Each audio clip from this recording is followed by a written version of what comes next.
Olá, meus amigos. Deus abençoe todos vocês.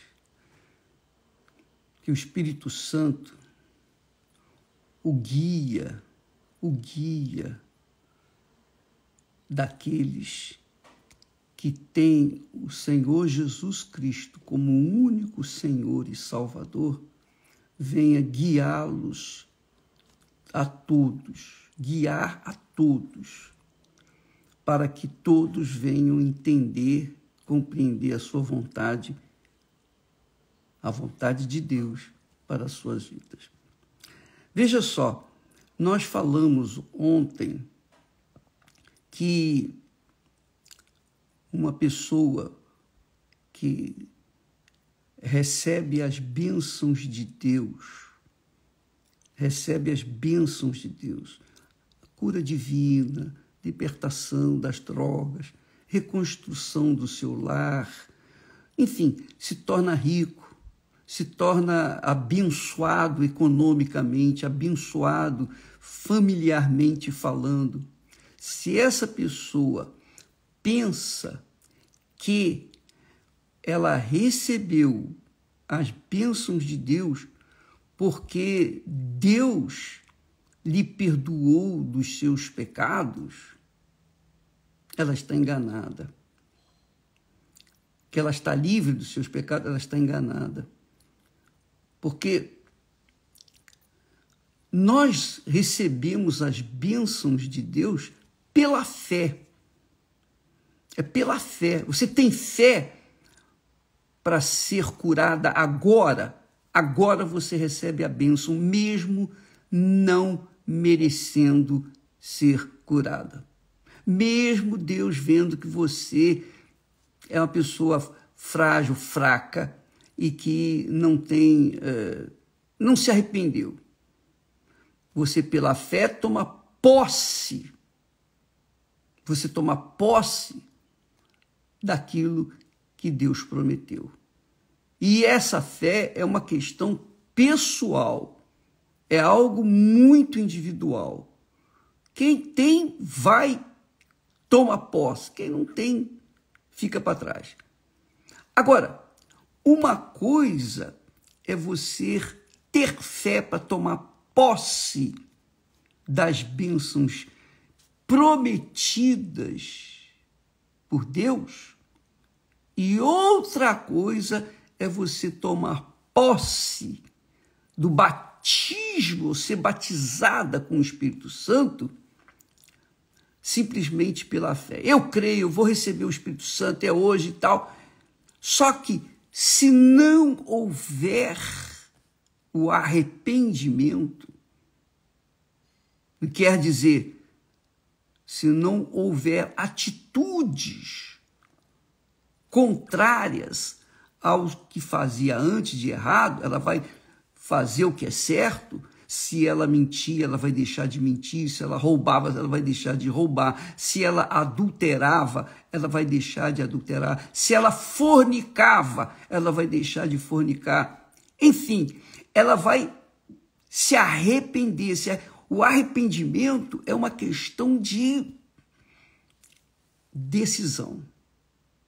Você muda a sua mente. Aliás, no grego, no original grego, fala que arrependimento é mudança de cabeça. A pessoa muda a cabeça.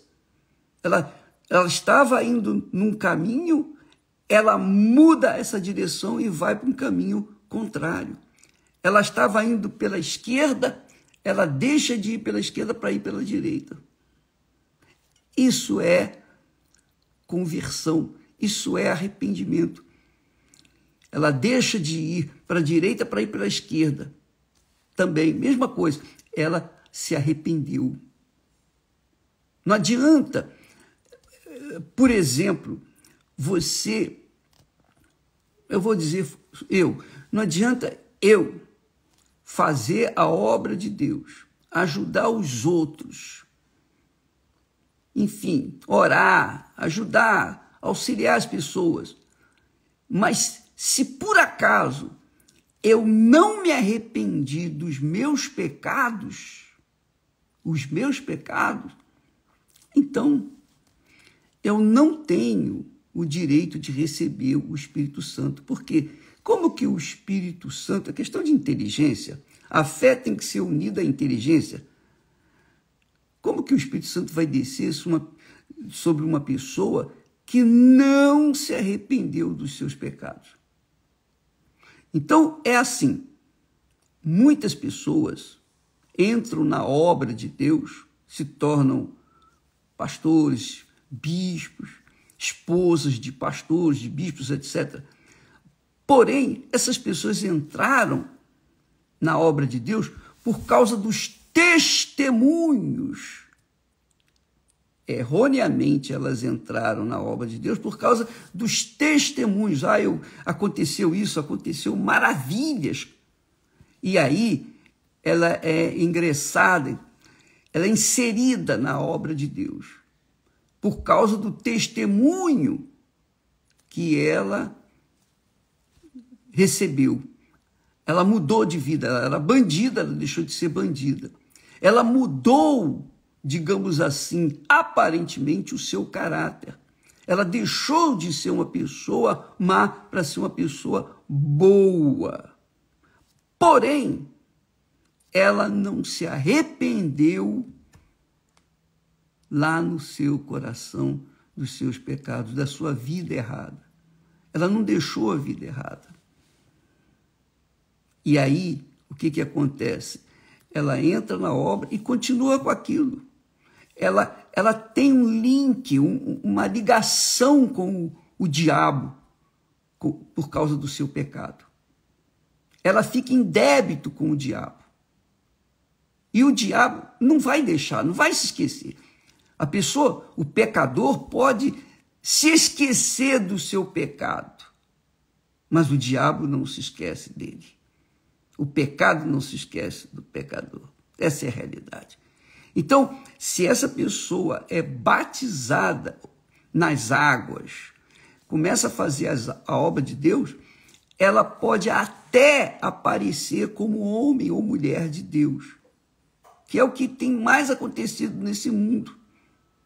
Pessoas que viveram no pecado durante muito tempo, mas por conta da fé agressiva, a fé que realmente mostraram na palavra, na promessa, só na promessa de Deus, mas não a fé no arrependimento. Não tiveram fé para mudar o pensamento, as atitudes. Algumas atitudes deixaram para trás, mas outras não. Então, não pode ser mais ou menos. Não pode ser algumas, tem que ser todas. Quando a pessoa se arrepende, ela morre literalmente para o pecado. Ela morre. Por isso o batismo nas águas. O batismo nas águas é um símbolo do sepultamento do corpo pecaminoso. Quando a pessoa se arrepende mesmo, ela entra nas águas, ela é levada ao batismo nas águas com fé que vai nascer uma nova criatura. E nasce. E aí sim, ela recebe o batismo com o Espírito Santo.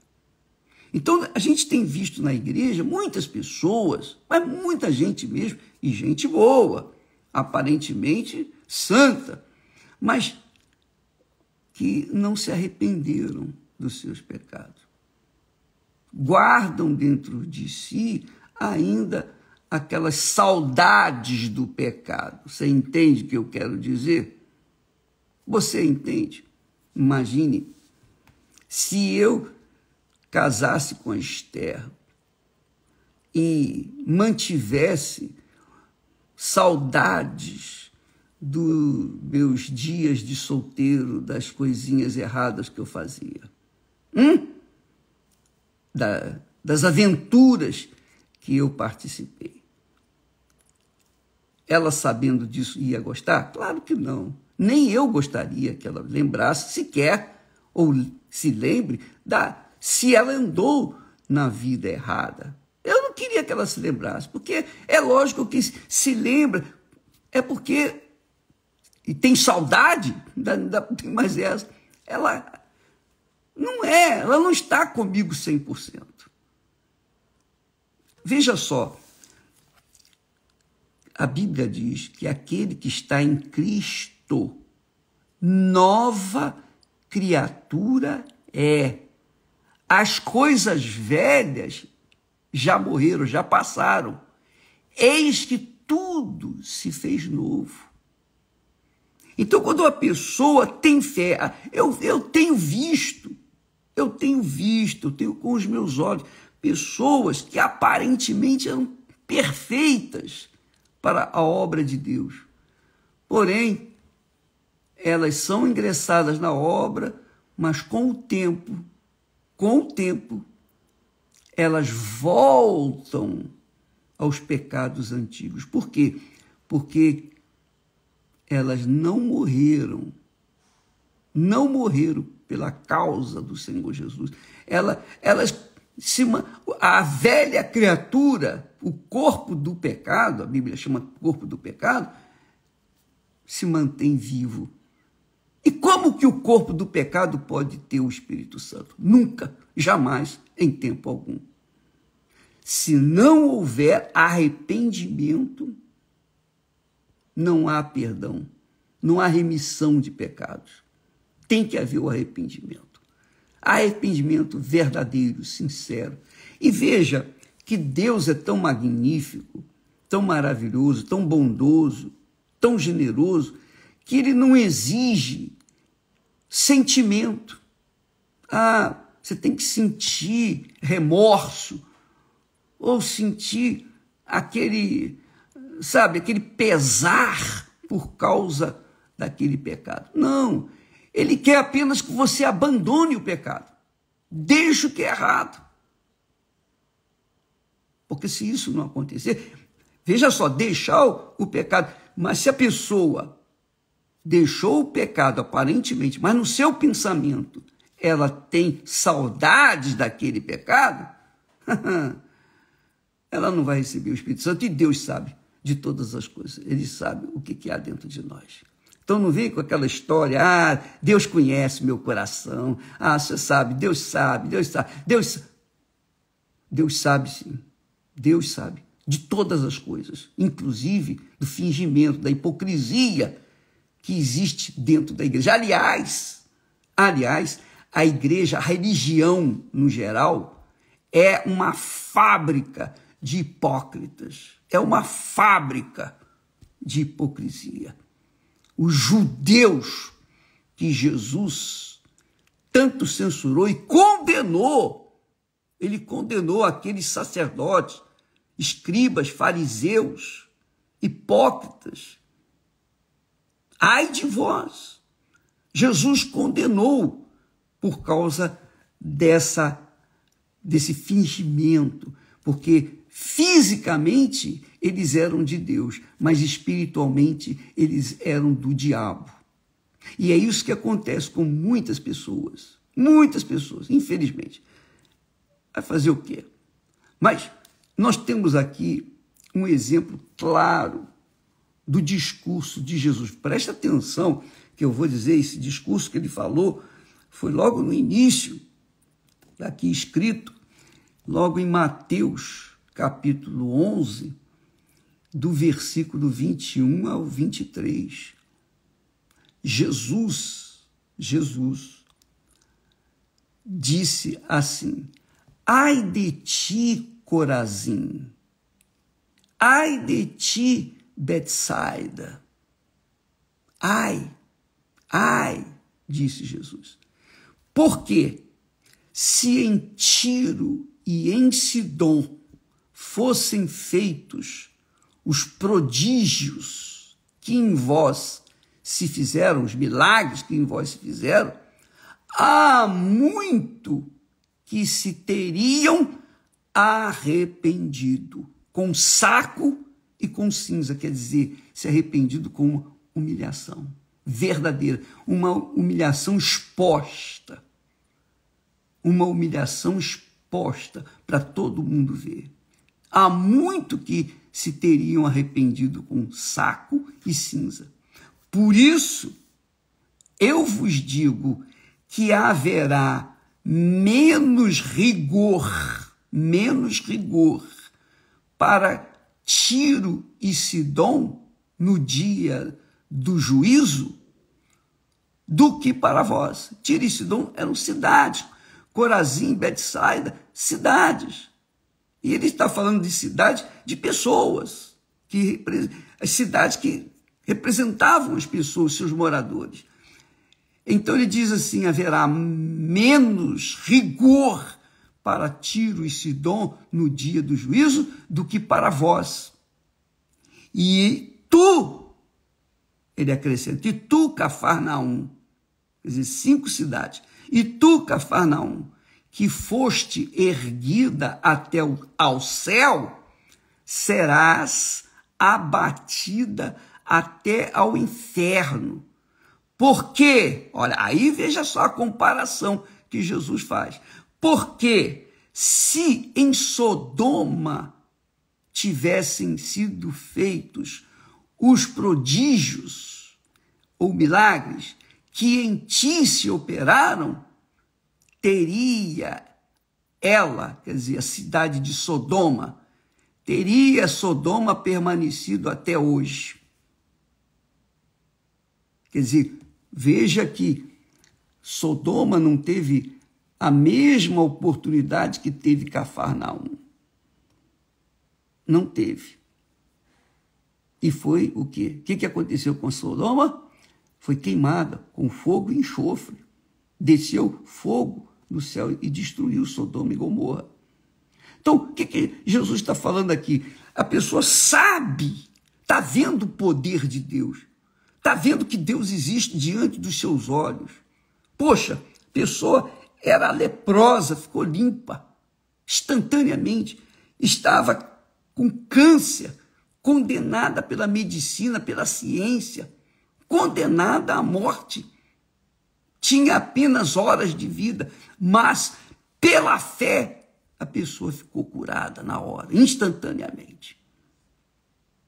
Mas não deixou a sua maneira de viver, o seu pecado. Ainda que aparentemente o tenha feito, para outros verem, mas dentro de si, saudade do seu pecado ou dos seus pecados. E pode ver que essa pessoa que vive com saudade do pecado, ela normalmente conta as suas aventuras ou desventuras para as pessoas com gozo na alma, com alegria. Quer dizer, ela gostava e continua gostando. Deus não vê isso? Você acha que Deus não vê? Ele vê. Ele sabe. A gente pode enganar todo mundo, mas Deus, ele conhece o nosso coração, a nossa mente. Antes de nascermos, antes de sermos tecidos no ventre de nossa mãe, Deus já sabia de toda a nossa vida. Ele conhece cada um. Então ele sabe, ele conhece os sinceros e conhece os fingidos, os insinceros. E o diabo também sabe. O diabo conhece aqueles que são dele. Não tenha dúvida disso. O diabo sabe. Então, minha amiga e meu caro amigo, quando se trata de arrependimento, arrependimento é deixar a vida velha 100% para trás. A gente não carrega. Quando você casa com uma pessoa, você quer viver uma vida nova com aquela pessoa, não é verdade? Não é assim? Você não sente prazer imenso em estar com uma pessoa que se entregou para você 100%. Passado não existe. Deixou mamãe, papai, deixou os parentes, amigos, deixou a vida regalada que tinha para sacrificar a vida por você. entregou a sua vida por inteira para você. E você, por sua vez, entregou a sua vida pela metade, ou 90% para ela, porque 10% ou 1% continua lá atrás, na sua memória, seus pensamentos.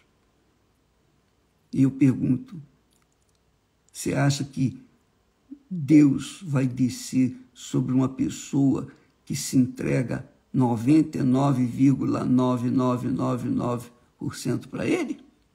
Não, minha amiga. É tudo por tudo. Ou é ou não é. O casamento, por isso que os casamentos não dão certo e os filhos nascem fracos, débeis, problemáticos. Porque os pais vão mal, os filhos vão herdar o que os seus pais lhes deram. Porque verdadeiramente o casamento hoje é feito como um negócio. Um negócio. A pessoa tenta. Se der certo, bom. Se não der, vai ser. Mas com Deus não existe negócio. Com Deus não existe tentativa. Ou é ou não é. Se você crê na promessa de Deus, tem fé para ser curada, você vai receber a cura. Não precisa merecer. Você não precisa ser da igreja, não precisa ser uma pessoa... Você pode ser o que for. Você creu naquela promessa, você recebe. Agora, para receber a bênção das bênçãos, que é o Espírito de Deus, não basta só você ter fé, você tem que ter esse arrependido. Porque o arrependimento é uma obrigação para que a gente possa receber o Espírito Santo. Então você vê aí muitas pessoas, o bispo, vamos fazer a vigília do pijama, nós vamos fazer vigília, nós vamos fazer a vigília, mas eu vou fazer uma vigília agora presencialmente. E depois nós fazemos, o ano que vem, uma vigília de pijama. Mas o que adianta a pessoa fazer vigília com o pensamento no passado, com o coração no pecado, com saudades da vida passada? Ela não está fazendo agora, mas tem saudade. Não adianta nada. Não adianta vigília de pijama, nem de cueca, nem de coisa nenhuma. Não adianta jejum. Porque o jejum que a gente tem que fazer é o jejum definitivo do pecado. Nem lembrança dele. Zero. Pode ver, quando a pessoa se entrega para Jesus de fato e de verdade no altar, quando ela coloca a sua vida no altar verdadeiramente, com sinceridade, ó, meu Deus, está aqui, tudo que eu sou, tudo que eu era, tudo, eu entrego tudo. Aí sim ela recebe o Espírito Santo. Mas se ela não entregar, então ela vai ficar em débito com o diabo e, obviamente, o diabo vai voltar, vai cobrar isso lá na frente. E o diabo até gosta que a pessoa aparentemente se faça passar por um pastor, por uma esposa de pastor, ou por uma pessoa boazinha, bacaninha, para enganar a liderança da igreja, para que então ele semeie os seus joios no meio do trigo. Então, minha amiga, meu amigo, a parábola do joio e do trigo é perfeita, porque o que é joio é joio. Pode parecer com trigo, pode ter toda a aparência de trigo, mas no final das contas, o joio não dá fruto, o trigo dá. No final das contas, o trigo, quando está com seus frutos, se inclina diante de Deus. O joio não se inclina. Então, essa é a realidade. Não adianta você pensar querer, gostar. Ah, não, eu quero deixar a minha vida. Mas você não deixou. Você não deixou. Seu coração ainda continua. Quantas pessoas casam já... se não der certo, eu volto com aquele fulano ou com aquela fulana. É isso aí. Quantas pessoas... E não dá certo mesmo. Agora, imagine, se não dá certo aqui entre nós, seres humanos que somos meros barros, imagine diante de Deus. Imagine diante dos olhos de Deus. Minha amiga e meu amigo, você não tem ideia do preço da sua alma. Quando a pessoa tenta pechinchar, entregar a sua vida para Jesus, é porque ela não tem ideia do valor da sua alma. Ela ama um pouquinho só o mundo e deixa a maior parte do amor para com Deus, mas Deus não aceita a maior parte, Ele quer tudo. Assim como você quer tudo de Deus, porque o Espírito Santo é o todo de Deus. É como Jesus disse, Deus não dá o Espírito Santo por medida. Ele não dá o Espírito Santo por medida. É 100%, ou nada. Ou você tem ou você não tem. Eu estou falando assim para tentar ajudar, tentar abrir os olhos, fazer cair a ficha. Mas se o Espírito Santo não tocar nessas pessoas que querem, mas não querem tanto assim, quem sabe o Espírito Santo venha falar e abrir os olhos das pessoas que realmente são sinceras. Eu creio. Agora, de fato e de verdade, aqui para nós, não adianta querer simplesmente. Querer é poder, é o que diz aí o mundo. Não. Querer é poder. Não. Se você quer, você se entrega 100% e para sempre. Isso é que Deus quer de cada um de nós. Ou é ou não é. Ou não tem mais ou menos. Não tem mais ou menos. É 100%. Porque é assim que Deus trabalha. Ele deu a vida dele, o filho dele, a alma dele, para resgatar a minha alma. Imagine se eu dou parte da minha alma para ele. Eu dou a maior parte para ele. Ele não vai aceitar. É tudo por tudo, é a dele pela minha. Então, quem está em Cristo, nova criatura é, tem que ser. Se não é nova criatura, é porque não é de Deus, não está em Cristo. E quando a pessoa é batizada nas águas, ela não está cumprindo um ritual, uma doutrina da igreja, não. Ela está realmente se enterrando o passado, o que era, o que fez, o que deixou de fazer. Ela vai enterrar tudo. Para quando sair das águas, de fato, ela venha ser uma nova criatura. Nova criatura. Nova, é nova. Zero quilômetro. Você sabia disso? Não adianta você pegar um carro antigo, recalchutá-lo, colocar tudo novo, as peças novas, tudo novinho. Mas o registro está lá, o ano, o registro dele é daquele ano lá, de 1900 e não sei o quê, de 1800.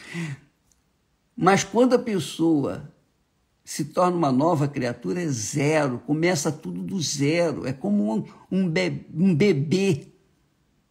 É como um bebê, uma criança nascida, recém-nascida. É uma nova criatura. É isso que tem que acontecer. Não tem gênio mau, mas eu nasci com um gênio, nada disso, não tem mais gênio, não tem aquele negócio, aquele temperamento difícil, né? Não. A pessoa é nova criatura, acabou, já era. É nova pessoa. Por quê? Porque ela se arrependeu. A mente dela mudou. É claro que essa é a operação do Espírito Santo, mas ele só faz isso quando a pessoa dá os sinais, manifesta mesmo a vontade, o desejo. Não, eu quero agradar a Deus, eu vou. Ela se esforça, ela se violenta para poder ser livre daquela velha criatura, aquele gênio ruim, temperamento difícil. Ela faz o que for preciso fazer, ela faz. E aí, é óbvio que o Espírito Santo vem e completa a obra na vida dela. Quando é batizada nas águas, ela nasce uma nova criatura. Aí os céus se abrem, como aconteceu com Jesus. E tem que acontecer com todos nós. Todos nós. Há pessoas que se batizaram muitas vezes. Eu, pelo menos, lembro que fui batizado 4 vezes, porque eu não estava convicto. A primeira, a segunda, né, a terceira, finalmente na 4ª aconteceu. Mas eu não estou falando para você fazer isso, que tem que batizar 4 vezes. Eu estou falando que eu, pessoalmente, eu tinha um gênio desgraçado, ruim. Eu sabia, meu temperamento era difícil. E tive que negar essa carne. Tinha que morrer para mim, para o mundo, para todos. Aí sim Deus pôde me ressuscitar e fazer uma nova criatura. E Ele quer fazer isso com você. Ele quer fazer com todos. Eu estava lendo aqui o caso de Manassés. Manassés foi um dos reis de Judá. E ele foi tão cruel, tão perverso, tão mau, tão pecador, que ele chegou ao ponto de sacrificar os seus filhos, crianças, no templo que Salomão tinha erguido. Ele sacrificou lá para o diabo. Olha só como ele insultou Deus. Agrediu Deus, o Deus de Abraão, de Isaac e de Israel. E Deus, então, providenciou que ele fosse levado cativo, preso para outras terras, e preso pelo nariz. E quando ele estava lá na masmorra, lá sedento, faminto, desesperado, sofrendo um inferno, ele se arrependeu, ele curvou-se diante de Deus e pediu perdão. Ele se arrependeu e Deus o trouxe de volta para ser rei outra vez. Você sabia disso? Pois é, leia a Bíblia que você vai encontrar Manassés, o pior dos reis em Israel. Então, amiga e amigo, Deus é misericordioso, mas Ele é misericordioso para com os que se arrependem com toda honestidade, com sinceridade, tomam atitude. Essa é a realidade. Deus abençoe a vocês todos. E até amanhã, em nome do Senhor Jesus. Graças a Deus.